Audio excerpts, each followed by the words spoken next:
50 y tantos años, tiene el diagnóstico de enfermedad renal crónica, ella se dializa y tiene una fístula en el miembro superior izquierdo, a nivel del codo, en la parte anterior, por supuesto, y tiene una fístula.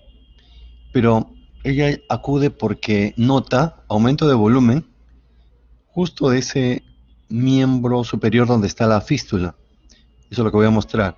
Un aumento de volumen, un edema importante pero no inflamatorio, sin signo de flebosis. Pero no solamente en el miembro superior izquierdo, sino también se va al cuello, del lado izquierdo, y la cara. Hay edema facial, pero más del lado izquierdo. Yo quisiera que vayan pensando qué podría tener. Primero, que es un edema no inflamatorio, que es una paciente con enfermedad renal crónica en diálisis, en hemodiálisis, y que es justo el edema del mismo lado donde está la fístula, ahí donde se aplica la diálisis. Veamos el video, es cortito.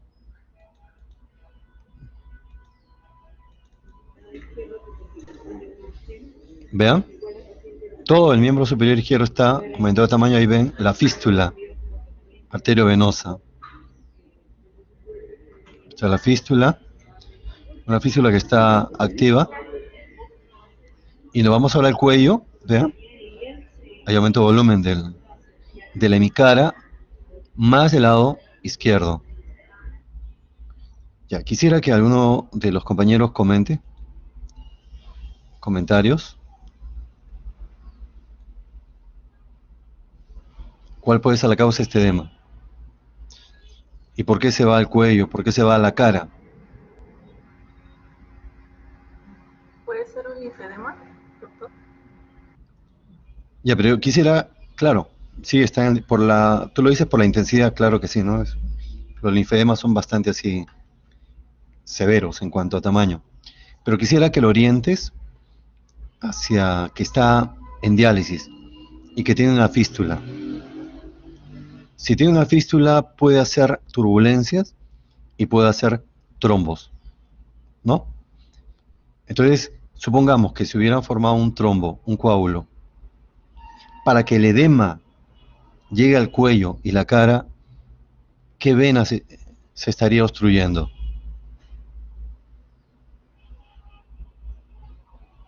¿Qué vena sería? ¿Qué dicen? Anatomía.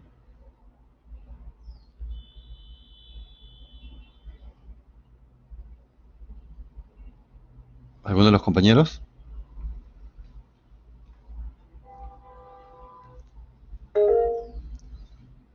Saraí, ¿qué dice Saraí? Vena subclavia, profesor. Muy bien, excelente, igual que Pedro también. Excelente, sí. Se encontró ya mediante el estudio con ecodoppler venoso que había un trombo a nivel de la vena subclavia del lado izquierdo. Y este edema se llama edema en esclavina. No sé si han escuchado o recién están escuchando. Edema en esclavina. El edema esclavina, bueno, este es de un solo lado. El edema esclavina se edematiza toda la cara, el cuello y la parte proximal de los miembros superiores, como una esclavina. Y cuando nosotros vemos un paciente que tiene edema en esclavina, lo que tenemos que plantear es el famoso síndrome de obstrucción de vena cava superior. Y cuando estamos frente a un síndrome de obstrucción de vena cava superior, tenemos que plantear, por criterio de frecuencia, linfoma mediastinal, o un tumor, un cáncer pulmonar, el de células pequeñas. Ya, eso por datos estadísticos. Vamos a avanzar la clase, es el caso resuelto entonces. Caso resuelto, edema en esclavina, pero en realidad debería ser un edema en semiesclavina, ¿se dan cuenta? Cómo va cambiando la cosa. Edema en semiesclavina, y como ha dicho su compañera Saraí y Pedro, que es por obstrucción, por trombosis de la vena subclavia. ¿Y cómo así se dieron cuenta? Porque es un paciente que tiene RC en un estado de procoagulabilidad y porque está en diálisis y porque tiene sobre todo la fístula la fístula en el antebrazo izquierdo. Avanzamos entonces. Bien, vamos a la definición de edema. Edema, como está aquí en la lámina, es el aumento de líquido en el espacio intersticial. El líquido pasa al espacio intersticial, ya sea es un aumento global o un aumento parcial de líquido. Acá están las pelotitas de color azul, el líquido que está pasando el espacio intersticial del vascular. Entonces repito, el edema puede ser, ¿qué es edema? Es la acumulación de líquido en el espacio intersticial. Puede ser global, o sea, consecuencia, supongamos, del aumento de la presión hidrostática, o una disminución de la presión oncótica. Eso decimos un aumento global de líquido. Pero también puede ser un aumento parcial. El edema en ambos pies y tiene varices. Ahí es edema por aumento parcial de líquido. Es por un efecto parcial. Eso lo vamos a enfatizar en las siguientes láminas. ¿Cuándo nosotros nos damos cuenta que el paciente tiene edema? Cuando vemos el aumento de volumen, o el mismo paciente le dice que ya los zapatos no le entran, o que los anillos, es difícil que ponerse el anillo en el dedo, o que las medias le dejan una marca notoria en las piernas. Entonces el paciente se da cuenta y por eso acude, y porque está aumentando de peso sin que esté consumiendo más alimentos. Y nosotros nos damos cuenta inmediatamente que vemos el aumento de volumen del pie, de ambos pies, presionamos buscando este signo, el signo de la fobia. El líquido se desplaza por el intersticio al ejercer presión en el dedo y queda esta zona en declive, este hundimiento que de manera transitoria. Para que el edema se haga clínicamente evidente, tiene que acumularse más del 6% de líquido en relación al peso corporal. Se acumula el líquido en más del 6% del peso corporal, ahí ya nos damos cuenta de que está presentando edema. Al inicio solamente puede ser un aumento de peso sin que esté comiendo más de lo cotidiano. Bien, esa es la definición. Entonces decimos que es acumulación de líquido en el espacio intersticial. Nosotros sabemos que, por ciencias básicas, que en el extracelular el volumen es el 20% del total. Y se divide en el espacio intravascular y el espacio intersticial. 1/3 en el vascular y 2/3 en el espacio intersticial. Así, el intravascular tiene dos compartimientos, el venoso y el arterial. ¿Dónde hay mayor cantidad de líquido? Obviamente que en el venoso, 85%. Repito esto de acá. El edema se produce siempre por el incremento de líquido en el espacio intersticial y a veces en el espacio vascular. Eso es bueno recordarlo. Edema, sí o sí, aumento de líquido en el espacio intersticial y a veces en el espacio intravascular, porque generalmente va a estar disminuido. Es lo que se conoce como volumen plasmático efectivo. Se me ocurre un ejemplo en este momento.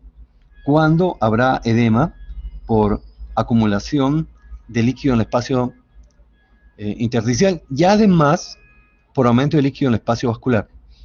Un ejemplo es en enfermedad renal crónica, por aumento de la presión hidrostática. Otro ejemplo es en hipertensión portal. Ahí son casos, no son muy frecuentes, pero son ejemplos de aumento de líquido en el espacio intravascular. Pero lo más frecuente es que esté disminuido. Estamos hablando entonces de una hipovolemia relativa. ¿Cómo calculamos el agua corporal total?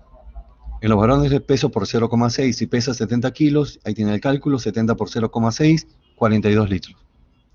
En el caso de las mujeres, el sexo bello, o el sexo débil, débil entre comillas, débil con signo de interrogación, más aún en estos tiempos. En este caso, bueno, la mujer tiene menos agua corporal total. Es peso por 0,5. Si pesa 60 kilos, 60 por 0,5, 30 litros. Y en el adulto mayor, los mayores de 60 años, 65 años, tendrán menos agua. El adulto mayor tiene menos agua. Si es un adulto mayor varón, será ya no peso por 0,6, sino peso por 0,5.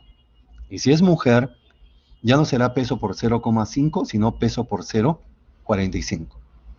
Eso téngalo en cuenta para cuando calculen el agua corporal total en el adulto mayor, es menos. En varones, peso por 0,5 y en las mujeres, peso por 0,45. Eso es lo real.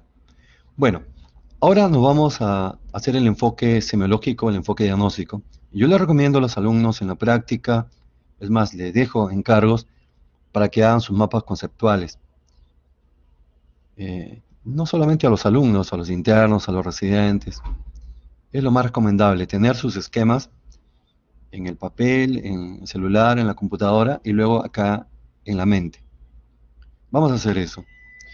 Nuestro enfoque semiológico, nuestro enfoque diagnóstico. Lo que estamos haciendo ahorita es medicina basada en problemas. Un buen libro para esto en español es el libro de Lazo. Yo voy a, si es que no lo tienen, se lo voy a enviar al delegado o a la delegada para que lo comparta. El libro de... También les aconsejé que hay que hacer no solamente semiología tradicional, hay que hacer también medicina en base a problemas, semiología en base a la evidencia. Lo primero, cada vez que identifiquen un problema, hay que delimitarlo. Y para delimitarlo, tienen que ver si realmente es un problema o es un falso problema. Aquí, por ejemplo, hay aumento de volumen de las piernas, de los miembros inferiores. Lo primero, ver si es realmente edema, porque hay casos de pseudoedema, así como hay casos de pseudohematuria, hay casos de pseudoictericia. Eso es lo primero que les puedo recomendar, muchachos. Primero, asegúrense que sea un verdadero problema, para que no resbalen. ¿Cuándo sería un pseudoedema? Como estamos viendo acá en la foto, hay un aumento global del volumen de las extremidades inferiores, pero que no compromete los pies. Eso no es un edema. El edema es desde los pies para arriba, ¿no? Desde los pies hacia arriba. ¿Cómo se cataloga eso? Se cataloga como pseudoedema, como lipoedema. Mujeres mayores de 35 años con obesidad mórbida y que tienen gran acumulación de tejido graso. ¿Cómo reconoces que no es edema? Porque no compromete los pies. En cambio, al costado sí tenemos un verdadero edema. E incluso con fobia. No todo edema deja fobia, como vamos a ver. Esto ya el resto lo hemos visto. Para que lamentablemente no se ven las animaciones, pero igual para que recuerden, les presento esas imágenes para que recuerden que al iniciar su enfoque diagnóstico, al identificar el problema, al iniciar la delimitación, asegúrense que sea un verdadero problema. Es como la melena de este león. La primera melena de este león es la típica, que le da un aspecto majestuoso, ¿verdad? Típica. En cambio, la segunda melena es una melena atípica. Este debe ser un león metrosexual. Entonces es una falsa melena para que recuerden que hay falsos problemas. La fobia, esa depresión transitoria al presionar con el dedo la zona del edema, es por desplazamiento de líquido, por efecto de la presión, y hay 4 grados de edema. 4 grados. Dependiendo de la profundidad y dependiendo del tiempo en que remite esta depresión. 1 y 2, 1 y 2, no hay distorsión alrededor de la depresión. Y desaparece 1 rápidamente, 2 en 10 segundos. En cambio, en 3 y 4 sí hay deformación, distorsión alrededor de la depresión. Y la profundidad va a ser mayor. Y el tiempo, 3 cruces hasta 2 minutos y 4 cruces más de 2 minutos. Es bueno tomar el tiempo y ver cuánto tiempo demora en remitir esta fobia. No se olviden, otra cosita que quiero aclarar, es que no es lo mismo decir edema cuatro cruces a con fobia cuatro cruces, porque puede ser un edema sin fobia, como mencionó antes una compañera, linfedema, no hay fobia, entonces, pero tiene cuatro cruces porque es inmenso. Y no es lo mismo que decir edema con fobia cuatro cruces. Una de las entidades que produce edema bastante blando y con fobia intensa es el síndrome nefrótico por la pérdida de proteínas por vía renal.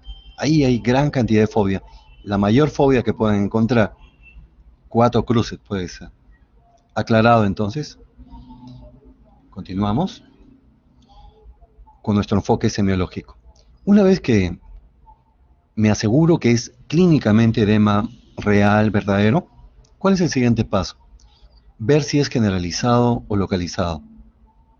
Y acá vamos a las características. Para generalizado es un edema bilateral, sin signos inflamatorios, que aumenta en el transcurso del día. A medida que va pasando, ya en la tarde, el edema va aumentando. En la noche está mayor edema. Tiene fobia importante y disminuye con el reposo en cama. El paciente se levanta a miccionar 2 o 3 veces y en la mañana al levantarse tiene menos edema.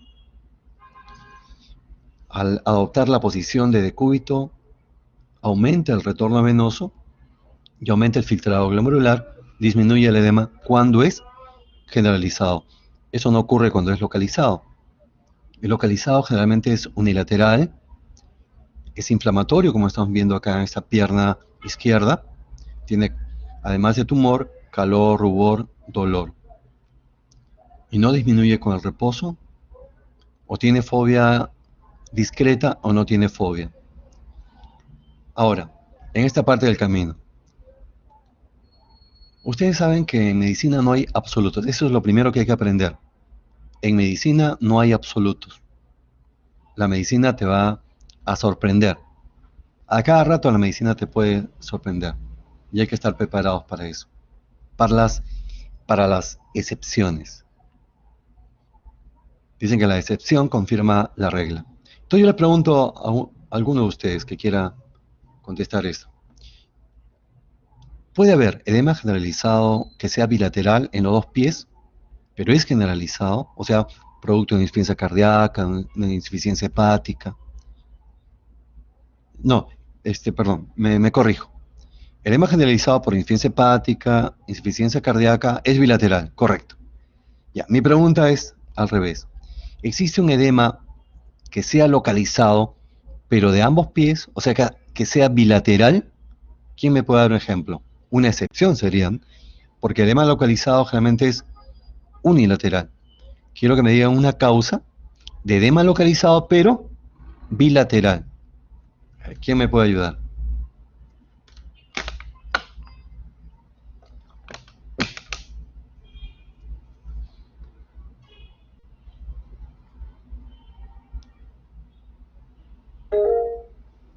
Saraí.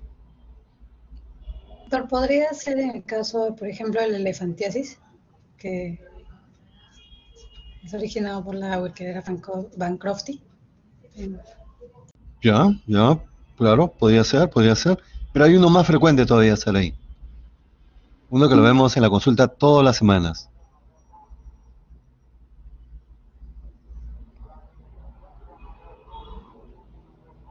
Localizado, pero bilateral, en ambos pies.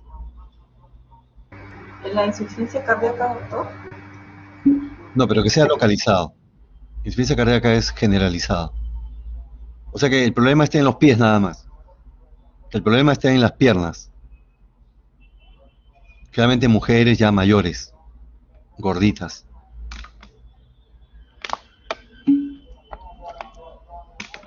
¿Las Muy bien, varices? excelente. Muy bien. Varices. Sí, entonces no se olviden. La excepción sería varices, miembros inferiores suelen dar edema bilateral, a pesar que es localizado.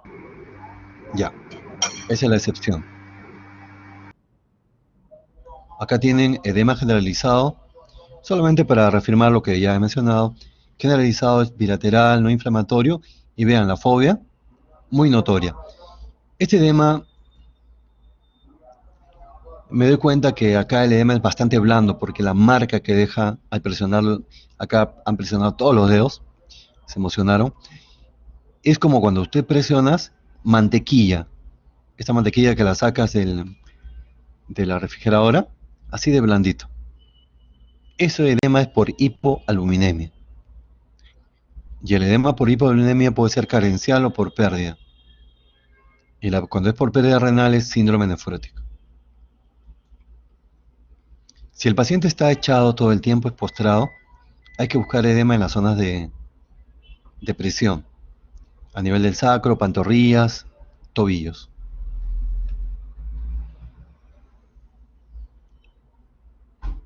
Esto para que vean lo siguiente. Ven en la foto del costado derecho, es un edema, pero el paciente está totalmente hinchado, totalmente edematizado. Los genitales, edema en la pared abdominal, seguramente tiene ascitis, y así todo el cuerpo. Ese edema generalizado severo, que incluso compromete serosas, da derrame pleural, tipo trasudado, ascitis tipo trasudado, derrame pericárdico tipo trasudado, se conoce con el nombre de anasarca. ¿Qué es anasarca? Es el edema generalizado pero severo. ¿Y cuáles son las causas más importantes a la cabeza? Síndrome nefrótico. A la cabeza de anasarca. Luego, insuficiencia cardíaca. Luego, insuficiencia renal. Tomen nota porque eso les puedo preguntar en el examen. Las causas más frecuentes de anasarca. Y cuando es leve, vean acá, tiene edema en los pies, en las piernas, pero también es generalizado. Es generalizado, pero es leve. Cada vez que detecten un paciente con edema, en realidad mi consejo sería, cada vez que ustedes identifiquen un problema en medicina, quisiera que tomen nota de este tip que les estoy dando. Cada vez que identifiquen un problema en medicina, pregunten qué medicamentos ha estado tomando. Ahí puede estar la causa del edema. Tendría para contarles más cosas, pero ya lo haré en otro momento porque después viene otro profesor. Pero simplemente recuerden eso. ¿Qué fármacos he estado tomando? Preguntemos por corticoides, por estrógenos, calcio antagonista, amlodipino. Es un buen antihipertensivo, pero suele producir edema en los pies y esto molesta tanto a los pacientes que a veces hay que cambiar de antihipertensivo. Beta bloqueadores y también los AINES. Preguntemos por estos fármacos. Vamos ahora, una vez que tengo, estamos siguiendo nuestro enfoque diagnóstico, está desglosado. Ya sé que tiene edema verdadero y que edema generalizado, ¿por qué? Porque es bilateral, no inflamatorio, aumenta en el transcurso del día, disminuye con reposo, etcétera, etcétera. Todo lo que ya hemos visto. El siguiente paso es ver cuál es la causa del edema generalizado. Y aquí tenemos cardíaco, hepático, renal y carencial. Bien, ¿cómo hago mi enfoque? Recuerden lo siguiente. Todos estos tipos de edema son iguales. Bilaterales, no inflamatorios, ascendentes, disminuyen con el reposo en cama. Todos tienen las mismas características, por si acaso. Pero nosotros tenemos que buscar ya otras características clínicas propias que te digan que es cardíaco, que te digan que es hepático, que te digan que es renal. Pero en esencia, todos tienen características de edema generalizado. Eso hay que entender. Ya, entonces yo tengo que buscar signos o síntomas que sean cardinales para plantear que este edema es cardíaco, que es por insuficiencia cardíaca. Y acá es que utilizamos la medicina, o mejor dicho, la semiología, en base a la evidencia. Y esto lo van a seguir utilizando en medicina interna, en la medicina basada en la evidencia. Pero ya deberíamos tomar nota La bioestadística al servicio de la medicina. La ortopnia. El paciente no tolera. Le preguntamos, ¿y usted con cuántas almohadas duerme? ¿Con una, con dos, con tres? Y le va a decir, sí, doctor, hace un mes duermo con dos, con tres almohadas. No tolera el decúbito. Y sin almohadas siente que se ahoga. Eso es ortopnia. Hay una sensibilidad de 85-95%, es buena sensibilidad, y la especificidad también llega a 93%. Disnea progresiva, disnea grandes esfuerzos, medianos esfuerzos, en reposo, leves esfuerzos. Ingurgitación yugular. ¿Están viendo acá? Cuando la persona está a 30 grados, cabecera a 30 grados, no debe haber ingurgitación yugular, solamente a 0 grados. Si a 30 grados vemos ingurgitación yugular, ¿eso qué está indicando? Está indicando aumento de la presión venosa sistémica. Tiene una sensibilidad que llega hasta el 95% y una especificidad intermedia que puede llegar al 93%. Si ustedes me preguntaran, entonces, ¿cuál es el síntoma cardinal que me va a orientar hacia una insuficiencia cardíaca? Es la ortopnia. Si el paciente tiene edema de características generalizadas, o sea, es un edema generalizado, y tiene ortopnia, ni hablar. Esa es insuficiencia cardíaca. Mira del cuello, búscale ingurgitación yugular. Ni hablar, edema cardíaco. Y el siguiente paso es buscar cuál es la cardiopatía que le está llevando a esto. Tengo algunos videos. Aquí tenemos lo siguiente. Dilatación de la ingurgitación de la vena yugular externa. Pero ¿qué es lo curioso acá? Lo curioso es lo siguiente. ¿Qué es lo normal? Para un poquito de ciencias básicas. ¿Qué es lo normal? Lo normal es que cuando la persona inspira, se colapse la vena yugular. Eso es lo normal. Pero si pueden ver acá, cuando la persona inspira, más bien se ingurgita. ¿Ah? Se ingurgita. Bota el aire, inspira, se ingurgita. Ese signo que lo van a ver en sistema cardíaco, semiología cardíaca, se llama signo de Kussmaul, pulso venoso paradójico. O sea, en lugar de colapsarse, la vena se ingurgita. ¿Eso qué está indicando? Está indicando también aumento de la presión venosa sistémica, insuficiencia cardíaca derecha. Y tengo otro video acá. Observen acá, en este caso ya no es la vena, es la arteria. Es como si estuviera bailando, marcando el ritmo. A esto se llama danza carotídea, que es una causa de insuficiencia cardíaca, es por insuficiencia aórtica. Danza carotídea. Increíble, parece una danza y ese nombre le han puesto. Un poquito de la fisiopatología. En insuficiencia cardíaca, rápidamente, en la insuficiencia cardíaca va a haber una disminución del gasto cardíaco, una disminución del volumen plasmático efectivo, o sea, el volumen que está en el lado arterial, y esto va a generar estímulo neurohormonal. Se estimula la vasopresina, el simpático y el sistema renina-angiotensina. El resultado de esto es aumento de la resistencia arterial sistémica y renal, y esto va a dar lugar a mayor resorción de agua y de sodio. Esa sería a grandes rasgos la fisiopatología de edema por insuficiencia cardíaca, disminución del volumen plasmático efectivo y activación de mecanismos neurohormonales. El edema hepático. En este caso, ¿qué busco? Busco signos de daño hepático crónico. Esa es la consigna. Buscar signos de daño hepático crónico. Son un montón, pero yo voy a mencionar algunos, los que tienen mayor valor diagnóstico. Y aquí tenemos algunos, siempre con un dibujo porque uno recuerda más los dibujos que el texto. Entonces, ¿qué signos de daño hepático crónico? La ictericia. Veo la ictericia en conjuntivas, mucosas, la piel. Voy a las manos. Este es el eritema palmar. En una base pálida, ictérica, hay eritema. Es el eritema palmar por exceso de estrógeno, ya que el hígado funciona menos y depura menos los estrógenos. La contractura de Dupuytren por fibrosis de la fascia palmar. Acá hay una flexión patológica del cuarto, quinto dedo. Se llama contractura de Dupuytren, es poco frecuente. Asterixis más frecuente cuando hay encefalopatía hepática. Nosotros hacemos una dorsiflexión exigida de la mano y vamos a ver sacudidas o aleteo. Por eso también se le llama aleteo. Y después otros más.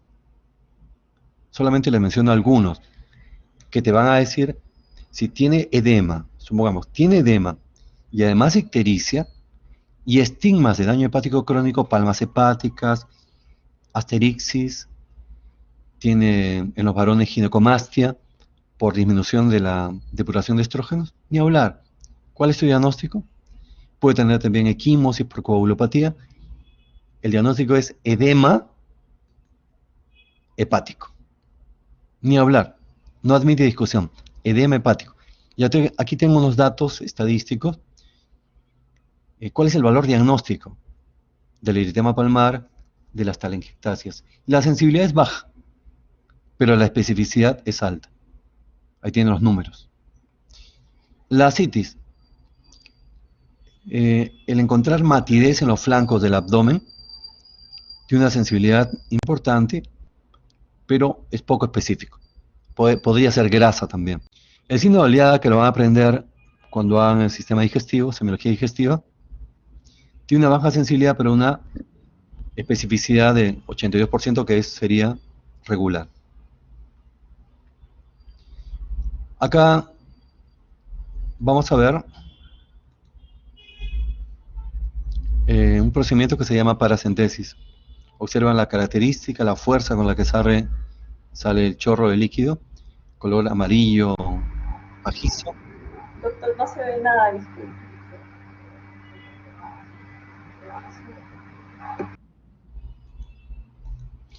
¿No pueden ver el video? ¿No se ve el video? Está negro, espera. Se ve negro la pantalla, doctor. Voy a colocarlo otra vez, espera. Voy a regresar a la anterior para que me digan si es que...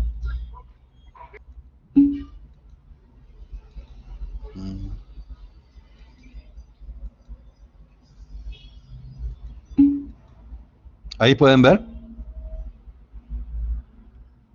¿Sí se ve? Sí, sí se ve. Ya. Sí se ve. Voy a avanzar otra vez, ¿ya? Voy a avanzar. De repente es por el video. A ver, voy a iniciarlo otra vez el video de la paracentesis, si es que se logra ver.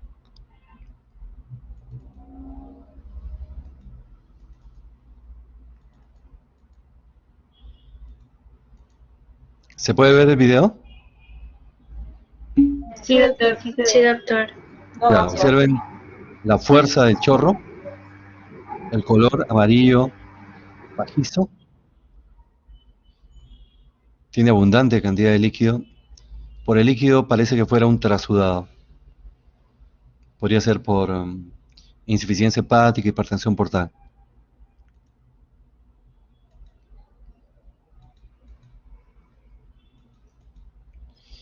En el caso de los pacientes cirróticos, no va a encontrar, les puedo asegurar que no va a encontrar un paciente cirrótico que esté totalmente hinchado, así como el cardíaco, como el nefrótico. No, es que el edema, en ese caso, el líquido ¿dónde se va? A la cavidad abdominal. Lo que va a encontrar es un paciente con discreto edema en miembros inferiores y el abdomen totalmente dilatado, distendido, lleno de líquido. Esa es la característica en los pacientes con cirrosis. Tenemos acá rápidamente, en el caso de cirrosis, ¿por qué se produce el edema? También va a haber una hipovolemia relativa, disminución del volumen plasmático efectivo, activación de los mecanismos neurohormonales que ya hemos mencionado y aumento de la resistencia vascular sistémica y renal, con mayor absorción de agua y de sodio. Los cirróticos van a tener vasodilatación periférica. Vamos ahora a edema renal. ¿Cuándo yo planteo que es edema renal? Que puede ser por enfermedad renal crónica, por síndrome nefrótico o síndrome nefrítico. Primero, edema por insuficiencia renal crónica. Acá tengo que buscar estigmas de daño renal crónico. ¿Y cuáles son los estigmas de daño renal crónico? La hiperpigmentación. El paciente va a estar con la piel más oscura. Hiperpigmentación. La palidez. Es lo que se llama palidez terrosa, típica. Ven un paciente que tiene la fase edematosa, pálida y hiperpigmentada, ni hablar, es facies urémica. Síntomas digestivos, incluye gastritis crónica, diarrea.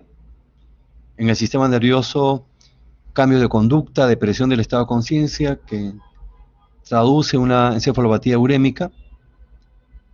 En el pulmón se puede acumular líquido, puede desarrollar una congestión pulmonar que puede llegar a niveles de edema agudo pulmonar. En el síndrome nefrótico hay pérdida renal de proteínas, disminuye la presión oncótica transcapilar y eso da lugar al edema. Acá tienen otras causas de edema generalizado por aumento de la formación de líquido.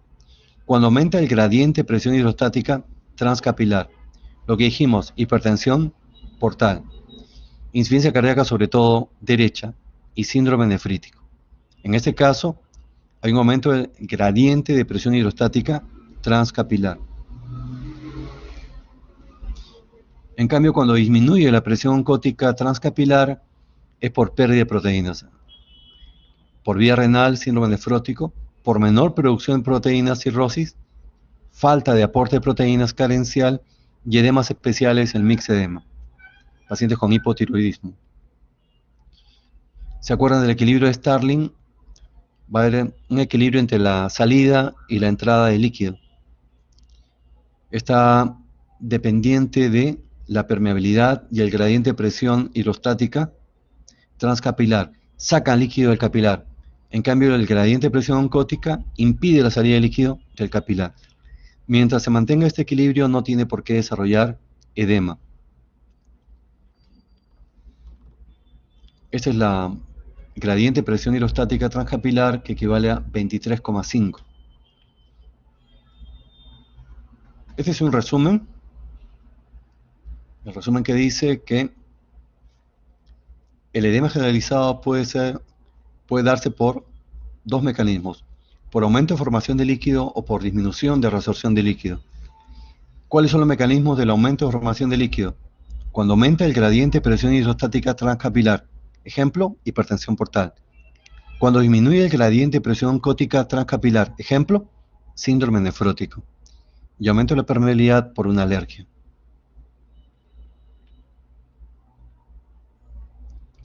El gradiente de presión oncótica equivale a 23 centímetros de agua y se opone a la salida de líquido. El líquido que sale al intersticio es reabsorbido por los capilares linfáticos. Un paciente que tiene hipoaluminemia no hace edema al inicio. ¿Por qué? Porque trabajan más los capilares linfáticos. Si trabajan como uno, van a trabajar ahora como dos o como tres.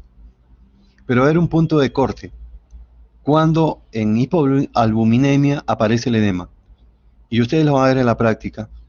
Todo paciente que tenga albúmina sérica menor de 2,5 gramos por decilitro ya empieza a desarrollar edema, porque el mecanismo compensador del aumento del trabajo de los linfáticos no es suficiente, del capilar linfático. Es edema generalizado por aumento de la permeabilidad, como dijimos, alergias. Tenemos acá una secuencia de facies edematosa. Ya con esto vamos terminando. Edema angioneurótico, que es inflamatorio por una alergia.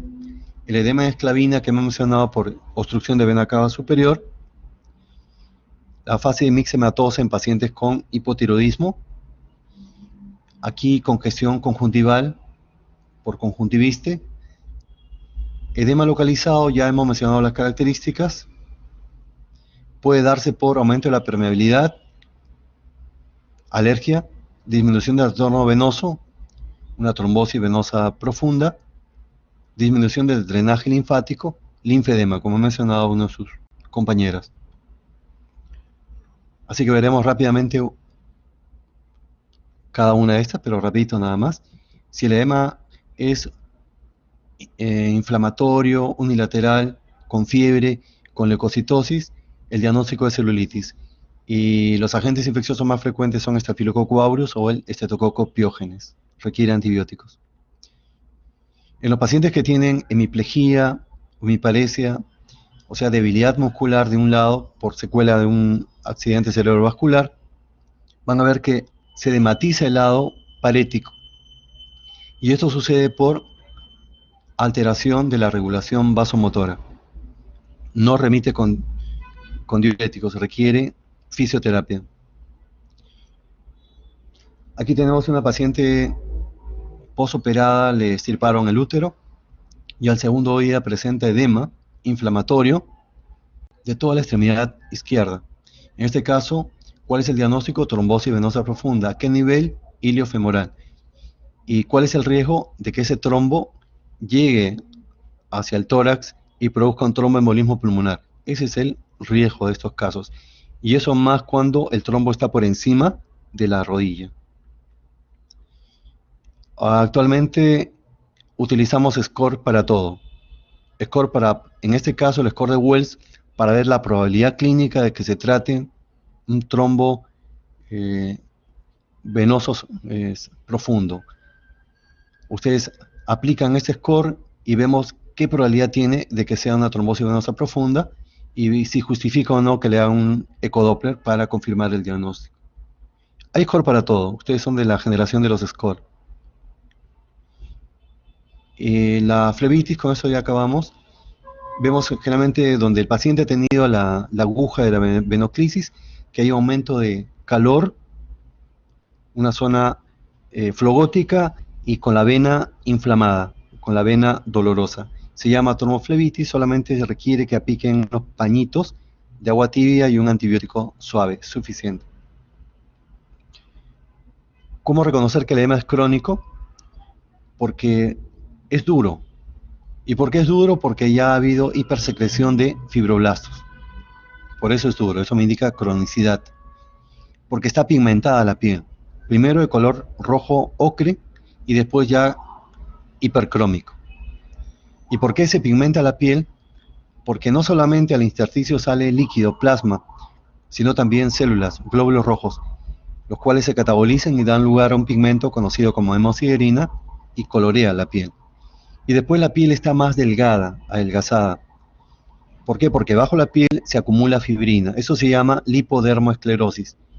Es por eso que los pacientes con insuficiencia venosa crónica, mujeres mayores o varones también mayores, tienen riesgo de desarrollar fácilmente úlceras, llamadas úlceras varicosas, porque la piel está debilitada por la lipodermoesclerosis.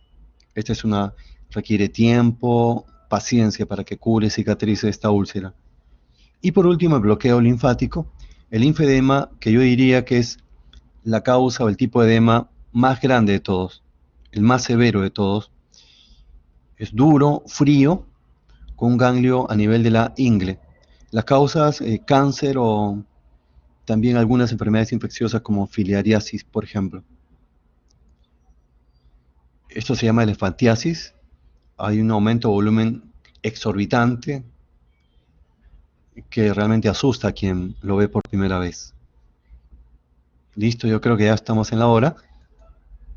Con eso ya hemos terminado. Muchas gracias. Ya van a continuar con la siguiente clase. Gracias por su atención. Gracias.